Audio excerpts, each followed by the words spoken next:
Spam for what? This is Don't Panic, episode number 238, recorded April 1st, 2019. Stadia, Arcadia. Hello, everybody, and welcome to this episode of Don't Panic, the technology podcast on gadgets, the internet, and you for its 238th episode. I am Sean Jennings, joined as always by a couple of guys with big haircuts and even bigger brains. It's Colby Rabidou and Dan Miller. I do have a big head. It's quite large. Microwave-sized, almost. Yes. I'm not insulting Colby. That's an inside joke. I just don't want anything I'm being mean. It's a deep cut. You had to be there in the cabaret. No, I don't get that reference. Anyway, gentlemen, what's up? What's new? What's going on? What's the latest? The haps, the 411, the download, the news, the scoop, the plan? Oh, boy. Anything? Another one of my LED light bulbs died tonight. I was sitting eating dinner, and I thought, you know how sometimes you might think the power's going out. It's like, oh, the light's just off, and then suddenly one of the lights would like click, click, click, click, click, click, click, click. Are you buying like? Are you sure these aren't like off-brand LEDs and they're like these LODs were the or something? wire cutter recommendation in 2016, 2017. Wow. Aren't they supposed to last for like 40 years or something? Yes. I would legitimately check the wiring in your place isn't frying these bulbs. Well, is it in the same socket you lost the other bulb in? Actually, it's definitely in the same fixture. So maybe. But there's nothing I can do about that. Well, you can maybe replace the fixture. You're a handy guy. I don't know. I had to get a friend to help me replace the blinds in my apartment once, so I don't know how handy I am. One time, Dan and I removed a light from the wall in his apartment, and we only got electrocuted a little bit. It's true. I now know what that feels like a little bit. I didn't know how to turn the electricity off. I still don't know if I knew how to do that in that apartment. Sean, we had the actual fuses, the big suckers. The round ones? The round ones. It was a box with those. What do you do? Just take them out to turn? No, right? Like, I don't know how to work that. That's right. I forget you live in buildings constructed in 1683. Pre-war, Sean. Yes, exactly. They don't tell you which war. That's not in the listing. Just go to candles. It's just easier. Whale fat. There's a thought. I could just carry a flashlight around. My phone has a flashlight on it. I don't need there you go. lights anyways. Just like adjust your sleeping schedule so you maximize your daylight hours, and then you can just use your phone the rest of the day. Just like, the farmers used to do in the 1800s. Exactly. And then daylight savings will work for you. Right. You get up at like 5, 6 in the morning. You feed the cows, you do whatever. You come back, take a nap.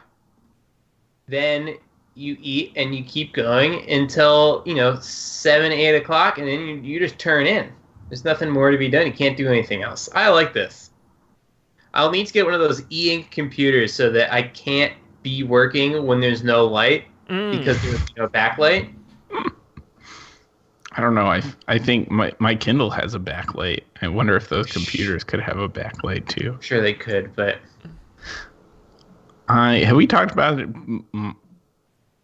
before on the show? I want all my devices to be made out of e-ink. I think so. Yeah, that's what I want. Using those in the sunlight is so much better than. I think it'd be great. Else. But Colby, did you ever have one of the matte displayed MacBooks? Oh, MacBooks? No. Well, no, I don't think so. You only had the aluminum glossy jobs? So I definitely had the I guess I did my first MacBook, possibly the computer I had freshman year, but I don't know. No, I don't think so. We had one of the plastic shelled. I don't know if the plastic shells Matte screen. I'm curious if what it had. Yeah, I don't know. But those were pretty good.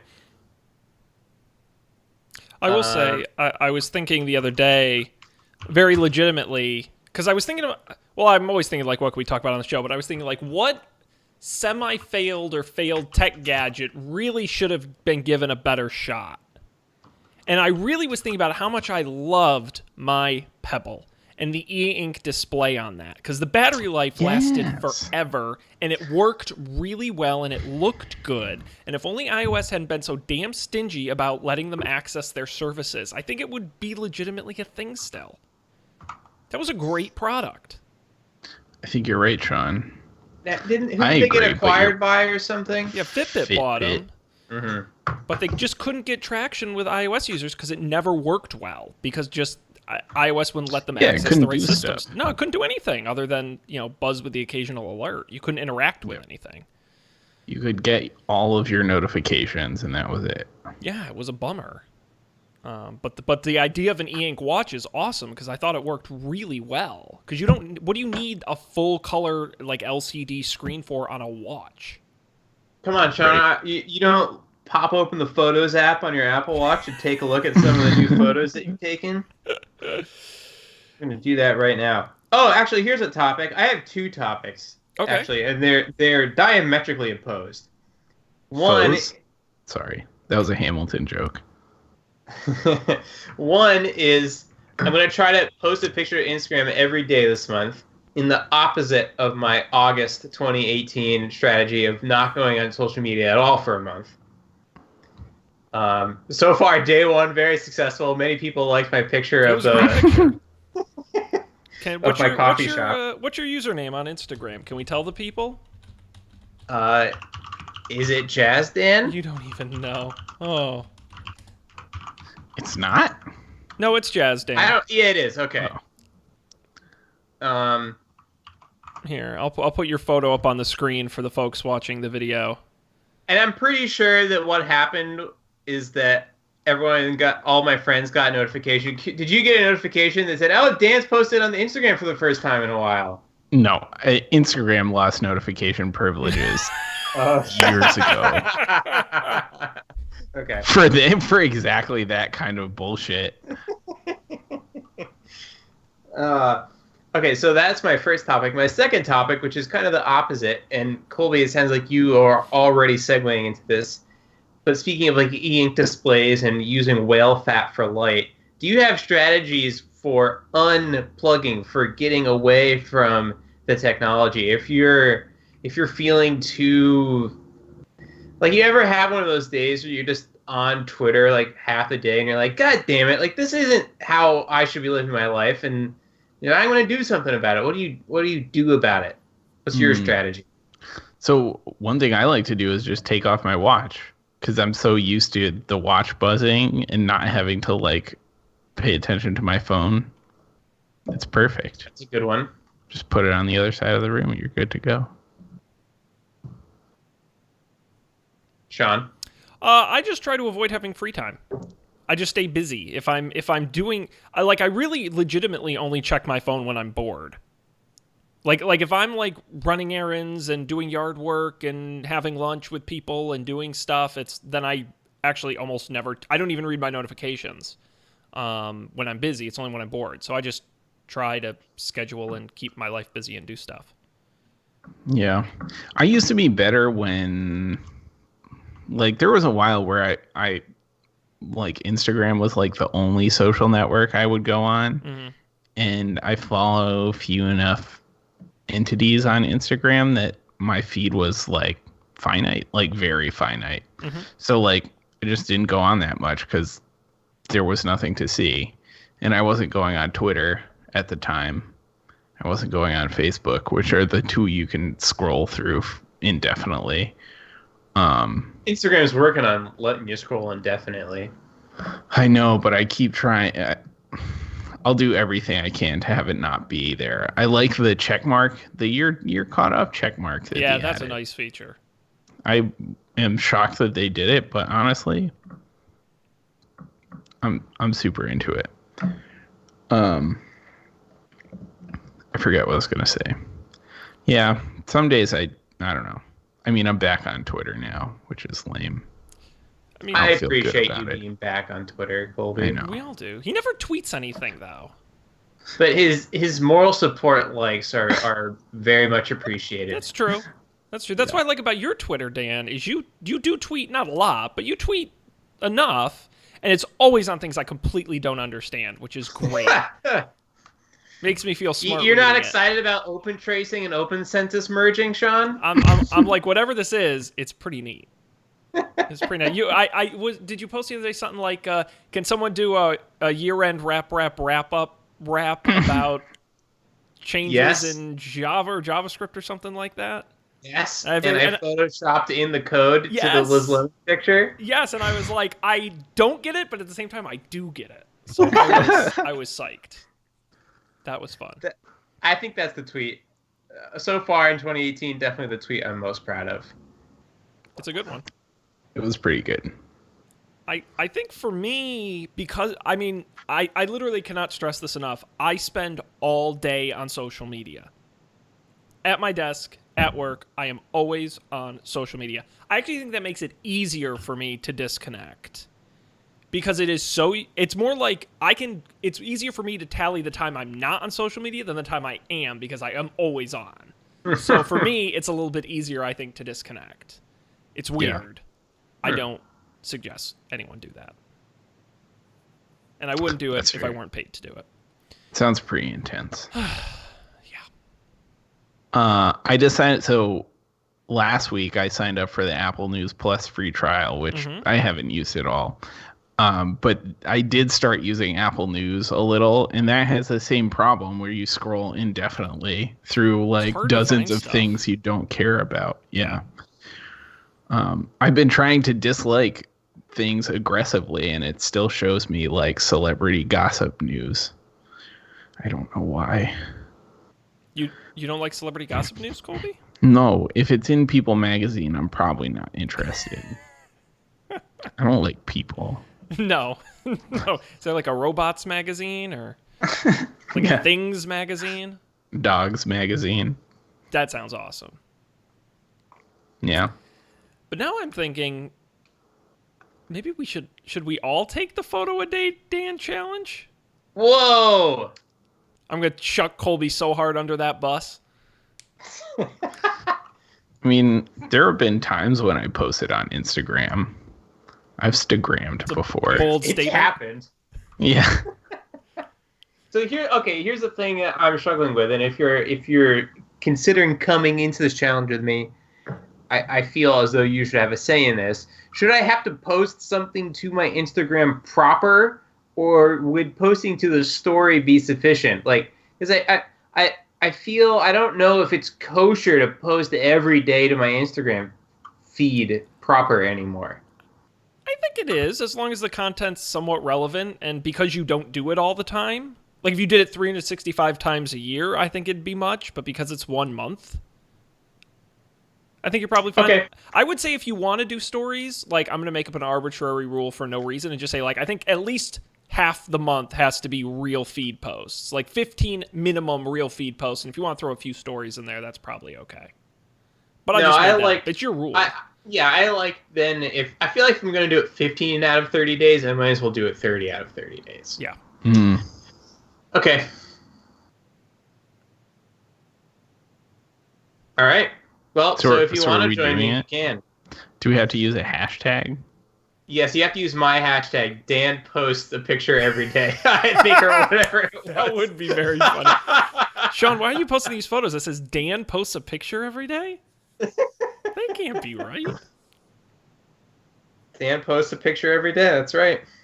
You know what I'm going to do? Is I'm just going to repost whatever photo Dan posts and use the hashtag Dan posts a picture every day. Regram. It's accurate. I like it. I don't know. I'll try it maybe. Or maybe not. We'll see. We'll see what happens tomorrow. That's the problem. It's killing me. My life is so radically uninteresting. Well, see, that's one of the things I'm curious about is like when it comes like my Tuesdays and Wednesdays are almost always exactly the same. Tuesday, I get home. It's one of the days that I make dinner, and then I practice piano, and then I go to bed. And Wednesday, I get dinner somewhere else because then I have to go to piano practice or lessons and play the piano. So like, what am I going to post on those? I better find something interesting on the way to and from work. But then it's like, okay, or I could post something from work. Well, I'm going to be there 20 out of those 30 days. So how many interesting work things are there to post? Right. I feel like you only get one post that's like, oh, I'm at piano lessons, and one other post that's like, oh, I'm practicing for piano lessons. Right. But the good news is I am going to Sweden this month, so I'll have some. Okay. Just one week taken care of. Some fodder. And then the week after your trip, you can be like, look at this photo from when I was there last week. You can kind of stretch it out a little bit. Oh, here's a photo of me packing for my trip next week. No. The That is latergram. illegal. That is illegal. I have to have taken the picture that day. Okay. Does it have to be that day or like right then? What's the difference between that day and right then? Like, do you have to take the picture and then post it immediately, or do you have to take the picture and I see? Yeah. So you could save it for the nighttime. Yeah. Cool. It's all about, Sean, I'm curious, what are the prime like hours on Instagram if I really want to maximize my exposure here? The research I've done says between 12 and 2 Eastern is your best time to post. That has borne out. Okay. That was my thought. And it's different for different networks. LinkedIn, you want to post first thing in the morning. You want to be on there 7, 8 a.m. Eastern. Because people check it when they come into work. But do you ever really want to be on LinkedIn? God, no. Oh, man. Don't get me started on LinkedIn. I despise that cesspool of give trash. it to me, Sean. I want to know more. Oh, my God. If I have to see another cheesy... what this management guru has to say about sleep could benefit your business. And I'm like, stop. 10 tips every manager should know. And I'm like, this is trash. It's frustrating. It's really dumb. Sean, if you had to self-title yourself a guru, what would you be a guru of? I would probably be a guru. I am a guru on other gurus. That's a good guru to have. Also, guru sounds like a frozen yogurt place or something. That's where the real money is, being a guru. Yep. I would hold big fancy seminars, and it would be very lucrative. Nice. But I won't do that because I have dignity. I'm looking through my LinkedIn feed, and I don't have much. Well, okay, I'm like 8 stories in, and the first ridiculous one I saw, which is actually a link from the New York Times, is what the failed all-female spacewalk tells us about the temperature in the office. Ugh. And then maybe it's an interesting article, but the other ones have all been like things that people have actually done and then like linking to stuff. No. Oh, wait, here's one from the National Security Agency. Cyber: the ultimate team sport. Join our team today. Oh, sounds there's great. A slide. Do you think that's tongue-in-cheek at all? Or like... If so, their tongue is really into that shit. Cyber is a team sport. Data science, electrical engineering, computer engineering, cybersecurity, information sciences. That's the other kind of post I see all the time, is always, today's my last day at company X. I'm finally going to live my dream of being an entrepreneur. It's like a photo of like a cardboard box on a desk. It's just trash. I see that in a lot of roofing companies, but that's just my job. More than you ever wanted to know. Roofing. Cool. Well, anything else going on, gentlemen? Nope. Those are my 2 things. I took a big tech challenge this week. Oh. Because Dan buys AirPods and he's trying those out. Yeah. But I took one for the team. I took one for the show. I put my money where my mouth is, and I bought a car. Whoa! Is it a self-driving car? An automobile. I asked the dealer, I said, how many of these are self-driving? And they just laughed and laughed and laughed. They thought that was funny. And they thought it was so funny, and then they politely asked me to leave, so I wasn't invited back. How many kilowatt hours range do you got in that bad boy, Sean? My brother really was trying to get me to buy an electric car. He really, really was. And I explained to him all the reasons that was a bad idea, and he was not having it.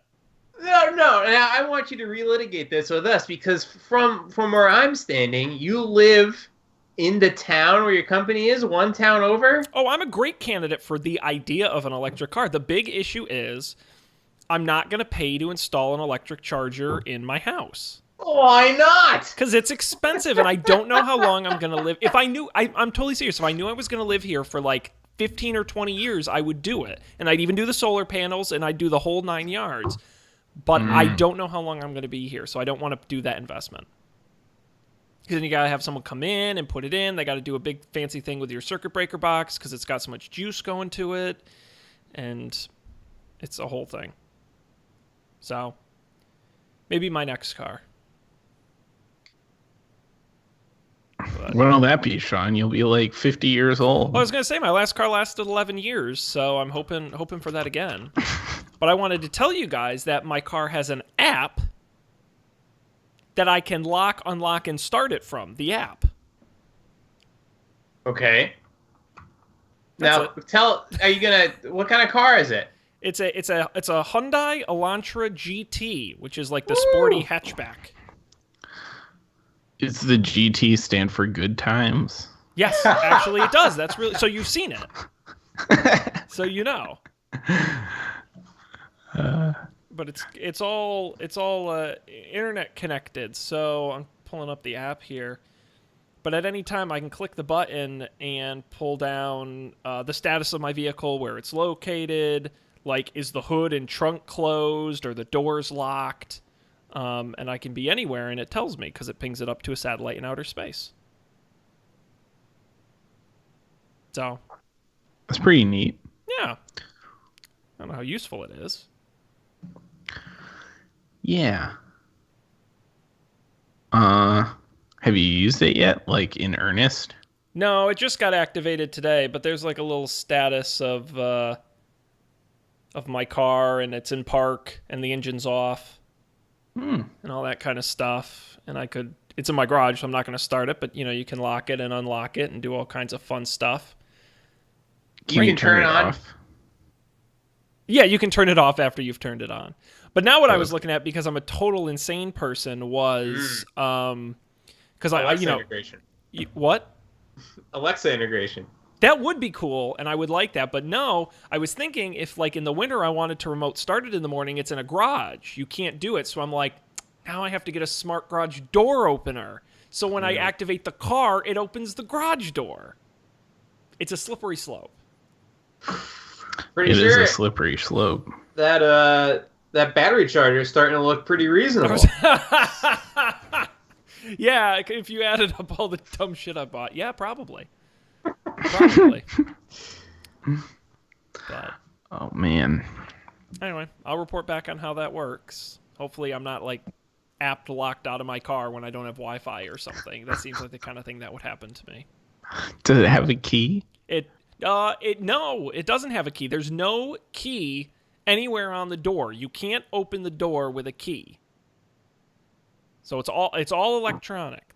And the inside, Wow. you know how on the inside cars they have like a little tab or a little something that clicks when it's locked and you can physically unlock it? My car doesn't have that. It just has handles. It's all electronic. But so is it good for kidnapping then? Like you can pick people up and they just can't get out? Exactly. That's why I got it. That's its best feature. I'm just afraid one of these days, like, the battery's gonna die and I'm gonna be, like, trapped in the car. That's pretty terrifying. I'm assuming it doesn't work that way, but I also didn't ask. Is there like an emergency button, like a big red button you hit and it just blows the doors off or something? You're thinking of James Bond, and this is the wrong show for that. Oh, might be. That would have been a useful feature, the ejector seat. Yes. Could have come in handy. Yes. But anyway, alas, we must move on and talk about the news. You know, they used to say all the news that's fit to print. Well, we've got a few stories worthy of putting into our spreadsheet. I'll let you two decide what we're going to start with while you're doing that. I want to thank everybody who's joining us live right now at facebook.com/don'tpanicshow and on Twitch at twitch.tv/don'tpanicshow. We appreciate you being here every Monday night, roughly 10 Eastern. We'll say about 10:15 Eastern on those respective sites. If you're joining us live, thank you. You can post a comment in either chat. We're keeping an eye on it. Guys, what's up first? There's only one story. And it's the first one on the list. Oh no. Dun dun dun dun dun dun dun dun dun. Headline: Apple cancels AirPower wireless charger. Quote from the Apple Senior Vice President of Hardware Engineering, Dan Riccio, in a statement: "After much effort, we've concluded AirPower will not achieve our high standards and have canceled the project. We apologize to those customers who are looking forward to this launch, aka you guys. We continue to believe that the future is wireless and are committed to push the wireless experience forward." The Power Mat was first announced during the iPhone 10 event back in September of 2017, so about a year and a half ago when it unveiled wireless charging. They said it would ship sometime in 2018. It's been quiet ever since. Supposedly it had to do with engineering challenges and overheating issues with interference between the multiple coils in the single device. More than 550 days after being announced, it now seems it will never ship. Guys, tragedy.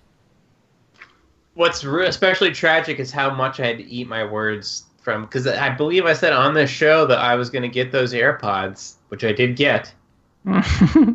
So that I could use them for AirPower when AirPower comes out. Did you keep your receipt? No. Oh, boy. So, okay, but we can get into the AirPods. It's kind of nice having two pairs of AirPods. You ever forget your AirPods at the office? You ever leave your charger at the office, but this probably isn't as much of a problem for you, Sean? No. But for me, I could put the AirPods in, be using them at work, and then be like, all right, cool, I'm heading out, and then leave, get all the way home, go to put my dongles back in their dongle box, and then realize I have no dongle box. Now I would have a dongle box. I mean, you can't have too many dongle boxes, let's be real. Right. So it's not a total loss, but it is definitely a loss. So I think it is interesting reading about how complicated it was, because I didn't realize it was that complicated, having never used an electric charger, wireless charger that wasn't the Apple Watch charger for any length of time. I assumed that you could, it would be easy to make a big charging pad that you could put many things on. Mm-hmm. It never really occurred to me that all the existing chargers, you can only put one thing on, or you have to be like, okay, the watch goes here, specifically here, and then the phone goes specifically here. Yeah. Yeah, I guess Apple thought they could crack it. And they were wrong. Yeah. It is a bummer. So, does anyone here use a wireless charger on the regular? Colby. Yes. Should I be using a wireless charger? Yeah, it's pretty good. It's good in every case except the case when you want your phone to charge as fast as possible. Okay. So you keep it at home? This wireless charger? I also don't. So one thing, I've been waiting for the stupid AirPower pad to come out to buy any more wireless chargers. Which hey, now it's free open season. Right. Now I'm free to do whatever I want.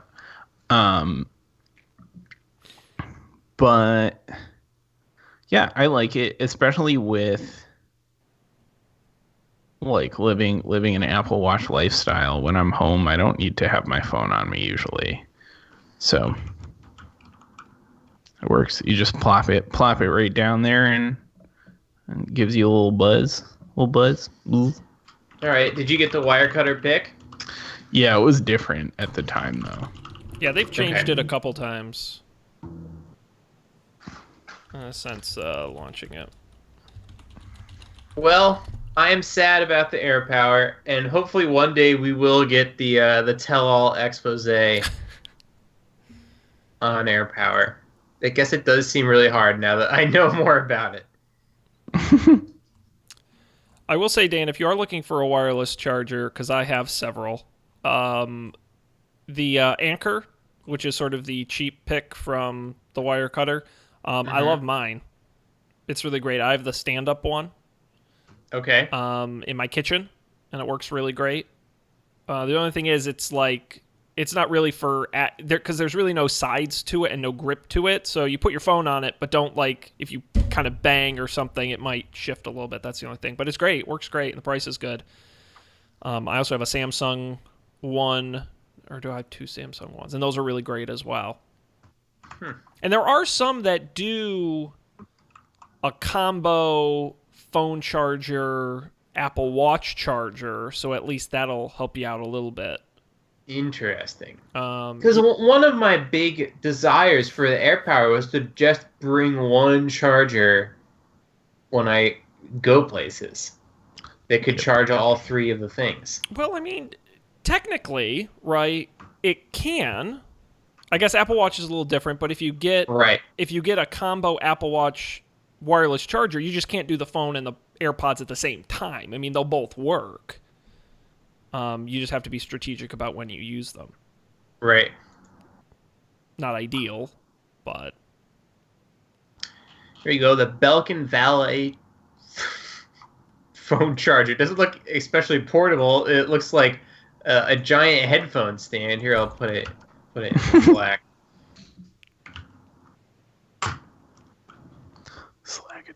Not exactly very portable. No. Wow, okay, here's an interesting thing. See this product video, which is very dramatic and very Apple-like from Belkin on this page? Mm-hmm. Click on the show transcript button underneath it. It's not actually a transcript of any words at all because no one says anything. It's a textual description of what happens in the video. The Belkin logo appears before the screen fades to black. The light reflects off of a glossy, black, T-shaped bar. A caption reads, Valet, TM, charge dock for Apple Watch plus iPhone. This is brilliant. This is like poetry. A caption reads, VersaCase, TM, dial for case compatibility. Yeah, this is like this is a poem where like the refrain is, a caption reads. But it's so dramatic. The thick, rectangular base of the stand has a small chip on top. An iPhone is slotted into the chip. The iPhone display screen reads, 100% charged. Then why are you charging it? Wait, doesn't the iPhone part isn't wireless, though? That seems lame. It's not? No, it's just a regular dock. The dock. I mean, I guess it technically gets the job done, but... Ugh. Not in a fun, techie way. So, yep, our long-running joke of AirPower never coming out will come true in it. We'll never see it. Now, the question is, do you think they'll release just a regular Apple wireless charger? No. I don't understand why not. Because they don't hardly release any accessories at all. What was the last dope Apple accessory that came out that had competitors? Like the Apple Pencil doesn't really have competitors, and the smart covers, I guess, kind of could in theory. Yeah, but they compete with they sell lightning cables, which is really what wireless charging competes with. Okay, but you have to sell a cable that charges your thing. I just think because there was right before the Apple event last week, 2 weeks ago, in an iOS update, I don't know if it was a beta or real one, there was code in there about the wire. You remember how the AirPower had that special code with Apple devices where it would show the battery power, a software overlay that could display the current charge for the different devices and things like that. That code was in iOS, which I don't know why that would be in there if they weren't launching a wireless charger. That's my only thought. Is I think what they can do different is the software side stuff. Yeah. What is? I read something different, something somewhere. I genuinely don't remember where this was. This may have been a comment on something that suggested that maybe the problem they had was like the compliance stuff. Like there are strict compliance rules about like interference and like electronic noise, and the whoever was suggesting that like maybe the way they designed the charger, like it just couldn't, it created too much interference or something. So it was like they were expecting to launch it, but they were unable to because of regulatory reasons. That would make sense. Yeah. That would make sense. Yeah. I don't know. Sad times. I wanted to charge all the things, but now I can't. Charge one thing at a time. Like a caveman. But see, yep. So what? Yes? I'm going to put this in the Slack. Slack attack. Dan, just get one of these. The issue is it won't work with Apple Watch. That's the issue. Does Apple Watch work on regular wireless chargers? Okay, now I don't know. I am confused because the Wirecutter's pick says, hey, this will charge an Apple Watch and an iPhone, but I don't understand how. But if you look at that first review on that page, it does say the first review is like, yeah, it charges an Apple Watch and an iPhone. I'm like, how? Because what charging standard does the Apple Watch use? I apologize to everybody listening, and it's just us typing things into Google all episode. Click, clack, click, clack. Okay, so apparently they use a tweaked version of the QI standard, says this random website. The Apple Watch charger is based on QI, but they decided not to submit it for interoperability testing to the QI consortium. Interesting. So you might be screwed. You'll never get one charger that charges all those devices, unfortunately. Oh my god, there's an IKEA assembly manual for this wireless charger. What was it? Plug in the cable?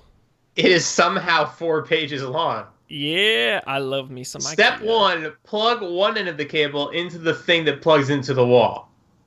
Step 2, I guess, put your phones on the charger. Do not put them off of the pluses. Step 3, plug the USB cable into the charger. And now you're done. And remember, Dan, deviation from the assembly instructions may result in a risk of fire or electric shock. As you know well. Yeah, no deviation. No if you're confused, don't wait. Call IKEA now. Call your pals at IKEA. IKEA also apparently sells like desk lamps with a wireless charger built into the base. They've got a lot of big tech stuff. Who knew? They got smart blinds and speakers and rechargeable batteries. Yeah. Their smart home appliances are supposed to be very cheap and good. I'm not sure if they're general availability yet, though. Well, I know that they are. I don't know if they're fully rolled out yet, but they're rolling out Sonos-powered speakers shortly. They're not out yet, but I think in the next month or two they're supposed to announce them. So it's pretty cool. Okay, we have to move on. I'm getting too sad. Yeah, we're running out of time. We can't just do one story and leave, even though we've eaten up 40 minutes of the evening. So what's our next and likely final story? Colby? There are 6 in here. We've talked about 1. Some of these are interesting. Let's see. I'm gonna go through the list. Pandora integrated ads with your voice. That's weird. Facebook charged with housing discrimination. Sure, they're bad. Google unveils cloud gaming. I don't know. We've done this before. Verizon launches free service for identifying and blocking spam calls. Interesting. I would do the Verizon one or the EU one. I mean, the Verizon one of which I understand. The Verizon one's a pretty quick one. There's not a ton to it. They launched a new... Well, okay, I shouldn't say that. They didn't launch a new app. Verizon has had an app for a while called Call Filter, but they used to charge $2.99 a month per line for it. They've now extended the app to include a free version. The $2.99 a month version will still exist. The free Call Filter app will include spam detection, spam filtering, and allow you to report numbers into them. Very similar to Dan's pick, RoboKiller, which you picked earlier on the show. The same idea. It'll integrate with iOS, so it will know when phone numbers come in, and it will automatically detect which ones are spam and filter them out. You will get that for free. There's also a $2.99 a month Pro version, which will include a caller ID. So if Verizon knows whose that number is, it'll show the name on your phone, even if they're not in your contacts. You'll also have a personal block list and the ability to look up spam calls. To activate it, you just install Verizon's dedicated app available for Android and iOS. Yeah, that's basically the whole story. I installed it before the show. Does it work? How often do you get spam calls? I'm actually pretty lucky. It's like one a day. That's I don't know. That seems pretty bad. I always thought people got more. How many did you get? Well, I don't know. How many make it through RoboKiller? Oh, no, I'm saying that's how many go into RoboKiller. Oh, okay. Let me check out RoboKiller. 27th, 25th, 20th, 20th, 14th, 4th, 27th. So, no, like one a week. I feel like I get one a week. Though the last week I had a bunch, but... Yeah. So, did anyone else listen to the, I think a semi-famous reply all about the robo-callers? Mm-hmm. I was very unsatisfied by it. It was basically like, oh yeah, lots of people have robocalls, and this is how they make money. I was like, but literally, how do they do it? And then I listened to one today where someone else was upset by this, and they're like, oh, and now we've totally satisfied them. Except they still didn't satisfy me. They elided this whole part about how, like, oh, well, it used to be that if you were a phone company, you could, like, offer these services to people, but now anyone could be a phone company because of voice over IP. And I'm like, whoa. I don't understand. I couldn't, like, get off the phone right now and, like, be my own phone provider, like, to spoof calls. How would I even go about that? Is there just some, like, beaphoneprovider.com? Twilio? I mean, Twilio can do stuff like that. But does Twilio doesn't let you pick it lets you pick an arbitrary phone number? I'm pretty sure that all of this sort of number indirection is possible with Twilio. I know this because when I was working at HubSpot, there was like integrated calling in the CRM, and this was a feature that people asked us to implement. And the answer was, yes, we could do that. And no, we won't, because it's very weird. And what euphemism would they use to ask for it? No euphemism. So what would they say? I want... Yeah, so the business rationale was like, we're a national company, but we deal with like local people and provide like, we're like coordinating a local service, but we're a national company. So like we want people to pick up the phone when they get a call from one of our numbers. So we want the number to show up in their area code, that sort of thing. Show up in their area code. So you're Colby's Telecom out of Dallas, Fort Worth. Spoofing. And right. But you're talking to Sean in Springfield. You want it to show up as Springfield or Dallas, Fort Worth? You want it to show up as the customer's area code. Yeah, your area code. Right. Or an area code of like the area of interest, right? Like if Springfield is the area of where the business is happening. That's what that's Springfield's motto, where the business is happening. Wink. That's my campaign slogan. It really has, though. Spoofing really has ruined the ability to answer random phone calls. Because it used to be, you really could just be like, oh, it's an 800 number or something. Don't answer it. And now most of the spam calls I get do come from my area code, which is really frustrating. Yeah. Well, now it's like the opposite. Like if I get a phone call from a Rhode Island number, it's guaranteed spam. Like a Rhode Island number that's not in my address book. That's a smart idea. Get a phone number not in the area code you live in. Yep, that's the same thing for me.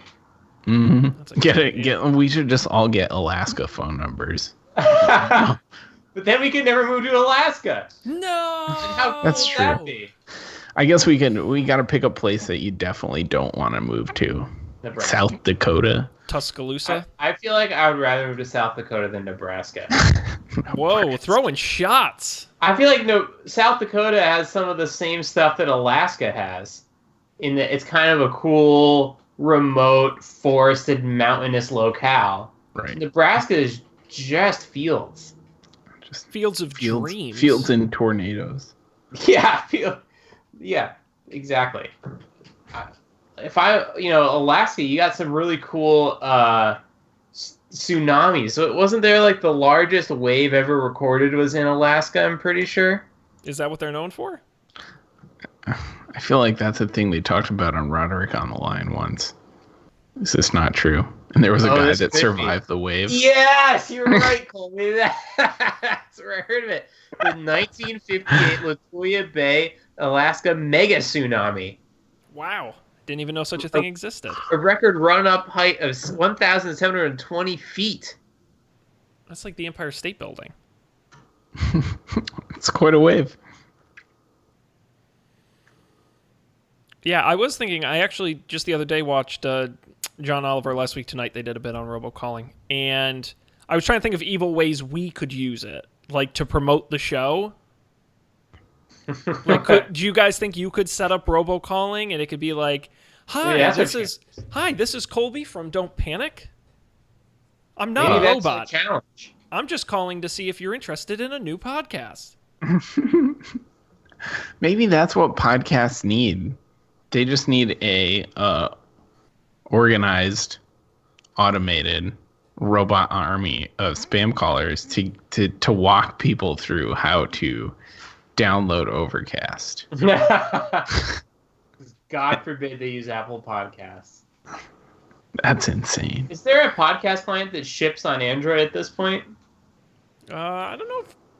Well, where does Google Podcasts live? I think it's its own app, but I don't know if it ships as a default or not. Because for a while it was in Google Music, but I think it's spun off. One of us really has to get an Android phone. Well, Colby already did his time, so it's got to be one of us. No! Don't make me. Don't make I'll do it again, but only after the two of you have done it.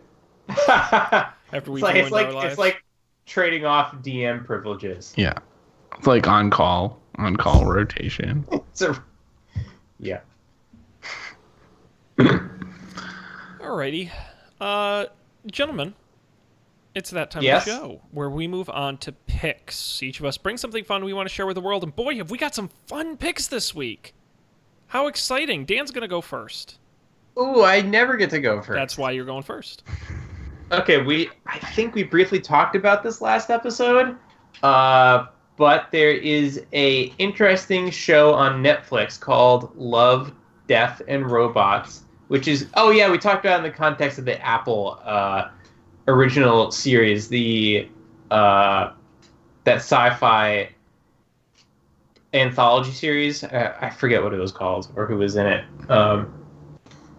I was thinking it was the J.J. Abrams one. That's what it was. Mm-hmm. This is also an anthology series, so each episode is standalone. It connects to the other in no way, and they're designed to be like short stories. And some of them are like really short, like 10 minutes, 15 minutes. Some of them get to like the 20-minute, half-hour mark. but they're all really weird. Not in a like I have no idea what's going on way, but in a visually weird way. They're all very visually distinct, but not just from each other, but from like almost anything else I've seen. I think all animated, but I haven't watched them all yet. And a little violent. Some of them are kind of violent and gory, and some of them are just like weird and funny. So you kind of don't know what you're going to get until you pop it open, and then it doesn't last that long. So if you didn't like it, who cares? So far, every time an episode is finished, I've been like, okay, where do I get more of these like guys? I actually don't want to spoil anything. And the answer is there is no more. You just saw all of it, and you're free to think about like how this happened and where they go from here in your own head. And I really appreciate that. Yeah, I watched a little bit of it. Like I watched like 4 or 5 of them. I enjoyed it. Same experience. Some of them were a whole thing. Yeah. Some of them were a lot. Some of them were more interesting. Well, all of them were interesting, I'll say. Some of them were more upsetting than others. Yeah. That first one was, whew! Oh boy. They got me. They got me. Yeah. I've almost never gotten, and they got me. And so quickly, too. The turnaround time on the getting was really what was impressive, I think. Anyway, Sean, you should check this out. I'm going to check it out. It's very low commitment for you. That's you great. can watch one 15-minute episode and be caught up on the entire series. I love it. That is right in my wheelhouse. That's awesome. I've been catching up on a show I may pick later. I won't reveal the name. That is each episode is 23 minutes long, and even that is like, oh man. Is it a show called 24? Taking for No, it's a show called 23. It's the prequel. It's a young Jack Bauer. All right, cool. Good pick. Love, Death, Robots available on a Netflix near you. I will go next. Colby will take us home. I got a new Twitter account, and this one's fun. Mondo Mascots. Twitter.com/Mondo, M-O-N-D-O Mascots. It is a Twitter account that highlights weird Japanese mascots, which is awesome. It is good fun. They post a lot, like multiple times a day, so you're not running out of those. But, you know, something like, I'll put up on the screen here, but Yoshiro, a 17th century sword fighter with an apricot for a nose, is the mascot for the shopping district in Chikuma City, Japan. Or TV channel Nippon BS has a new mascot called Bachibu, an intergalactic octopus. He is the prince of the Choo-Choo Takioka star, which has a short lifespan of only 1 to 5 years, so he escaped to Earth where he was discovered by a television executive. All kinds of weird nonsense like that, and they're fun to look at, and they're confusing, and they're usually mashups of very odd combinations. Obimaru is a Frankenstein's monster made up of various local delicacies from Hokkaido, Japan. A melon head with bull horns, a bowl of rice for a body, an octopus cape, fish for feet, and scallop hands. And this thing is bizarre. Sounds like a Love, Death, Robots episode. Exactly. It's fun. So check it out. If you're on Twitter, follow Mondo Mascots. Now, I have so many questions. I need a reply all episode about this. Like, my understanding is that these kind of mascots are a very American thing, but usually only for sports teams. How did this happen? That is an outstanding question, because there's all, mascots for all kinds of things you wouldn't even know needed a mascot. Baseball is big in Japan. Do they have mascots for the baseball teams, or do they not? I have so many questions. Hugun, the diaper bear, is a hybrid of a bear and a diaper. With long arms for hugging, he is the mascot of Goon Diapers. I mean, it's just crazy. I truly don't know where these come from, or even if they're real, but they're very silly. So, oh my god, this might have to be an up for debate episode. Wait a second. Mascots. Wait a second. We Zany can't. We Japanese cannot mascots. end the episode yet. Well, Colby hasn't even done his pick yet. Oh, good. Okay. Here. Check out this supposedly Japanese baseball mascot. Posting it in... Oh, come on, you stupid piece of crap. Posting it in the channel now. Oh, the fish. Oh, there was a great video of this guy in at the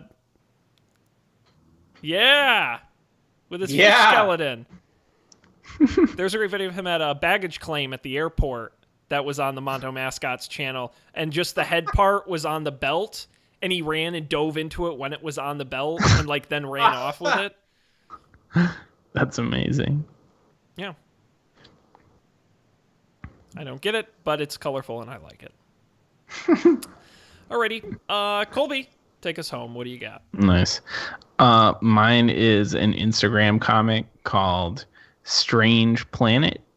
And these comics all follow pretty much the same format. Like, they're like 4 panels, and they feature like these aliens, and they look like the most generic aliens you can imagine, but all of them are doing some normal human thing to be doing, but they talk about it in a very weird way, and it's hard to explain, but it encourages a sort of like self-reflection on the human condition that is pretty spot on.